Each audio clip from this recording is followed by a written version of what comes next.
नमस्कार साथीहरू, म चाहिँ आज यो सल्भ गरिदिँदैछु हैन। धेरै स्टुडेन्टहरूलाई चाहिँ यो अलिकति गाह्रो लागेको हुनसक्छ, त्यही भएर ल हेर्नु है त। पहिला सुरु 2 to the power 3 यसलाई चाहिँ डिभाइड गर्ने केले 2 to the power 2 कसरी थाहा हुन्छ डिभाइड गर्ने भन्दाखेरि यहाँनिर डिभाइडको साइन छ, त्यही भएर ल पहिला 2 to the power 3 भने के हो त भन्दाखेरि 2 ले 2 लाई मल्टिप्लाई गर्ने 3 टाइम्स। कसरी लेख्ने भन्दाखेरि 2 मल्टिप्लाई यो डट लेख्ने त्यो मल्टिप्लाईको साइन हो है त। 2 multiply by 2 multiply by 2 3 times. किन 3 टाइम्स भन्दाखेरि यहाँनिर 3 छ, त्यही भएर 3 टाइम्स। अनि यो डिभाइडको साइन 2 to the power 2 2 को माथि 2 छ, त्यो भनेको 2 ले 2 लाई 2 टाइम्स मल्टिप्लाई गर्ने है। अनि अब के गर्ने भन्दाखेरि यहाँ हेर्नु है, 2 डिभाइड बाई 2 भनेको कति हुन्छ 1, त्यही भएर यसलाई र यसलाई काटेर यहाँ 1 लेख्नु माथि है। त्यस्तै गरी 2 डिभाइड बाई 2 भनेको यो पनि 1 हुन्छ। अनि अब यो 2 छ, यहाँ तल 2 छैन, त्यही भएर यो 2 लाई केहीले पनि डिभाइड गर्नु परेन। त्यसपछि यहाँ के हुन्छ त एन्सर, यहाँ हेर्नु 1 मल्टिप्लाई बाई 1 मल्टिप्लाई बाई 2 कति हुन्छ 1 multiply by 1 is equals to 1 1 multiply by 2 is equals to 2, त्यही भएर यो एन्सर 2 हुन्छ है। यो एन्सरको तल चाहिँ म दुईटा जस्तो धर्का तान्ने गर्छु, त्यही भएर। त्यस्तै गरी अब यहाँ हेर्नु, यहाँ त एक्स छ, एक्स भनेको के हो त हामीलाई थाहा छैन, यसको भ्यालु कति हुन्छ हामीलाई केही पनि थाहा छैन हैन। तर पनि हामीले चाहिँ यहाँनिर डिभाइड गर्नुपर्छ। कसरी गर्ने त भन्दा धेरैजना यहाँ आत्तिनुहुन्छ, नआत्तिनुहोस्, म एकदम सजिलो गरी सिकाउँछु। इज इक्वल्स टु है त, यो भनेको के त x to the power 3 divide by x to the power 2 भने कति हुन्छ त गर्ने है त। यहाँ डिभाइड यहाँ इज इक्वल्स टु लेखिसकेँ मैले, एक्स टु द पावर 3। यहाँ हेर्नु 2 टु द पावर 3 हुँदा के लेखेको छौँ हामीले 2 multiply by 2 multiply by 2 3 times गरेको छौँ। सिमिलरली त्यस्तै गरी के गर्ने, एक्स टु द पावर 3 छ भने पनि x multiply by itself, x multiply by itself, x गर्ने 3 टाइम्स, किनभने यहाँ 3 छ।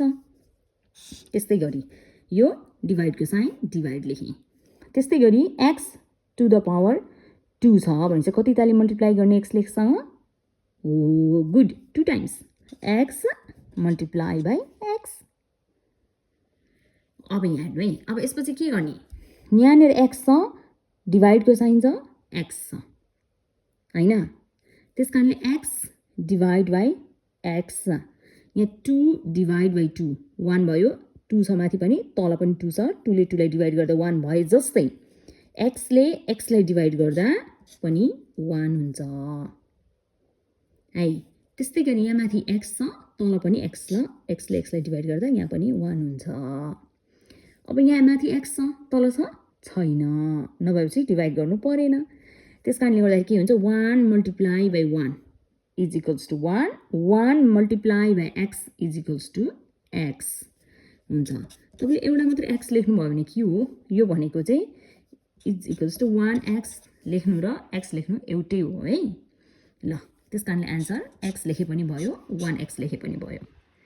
अब त्यस्तै गरी यहाँ हेर्नु है, यहाँनिर के हुन्छ भन्दाखेरि एक्स टु द पावर 2 छ, कतिवटा एक्स लेख्ने, एक्स मल्टिप्लाई बाई एक्स भयो, यो भनेको डिभाइडको साइन छ, डिभाइडको साइन लेख्नुहोस्, x multiply by x to the power 3 छ, त्यस कारणले गर्दाखेरि x multiply by x multiply by x, एक्सले एक्ससँग 3 टाइम्स मल्टिप्लाई गर्ने।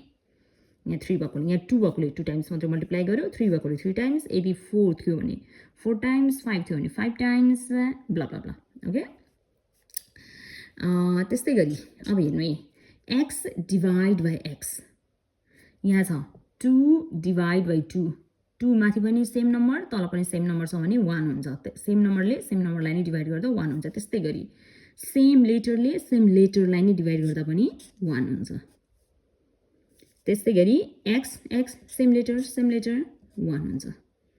अब हेर्नु है, यहाँ माथि एक्स छैन, तल एक्स छ, त्यस कारणले यसको एन्सर के हुन्छ 1 माथि के छ, माथि के रह्यो 1 multiply by 1 is equals to 1, यो के को साइन, डिभाइडको साइन। अब तल के रह्यो त, तल यो र यो त योसँग क्यान्सल भइसक्यो, के रह्यो एक्स मात्रै रह्यो भनेपछि 1 डिभाइड बाई एक्स चाहिँ एन्सर हुन्छ।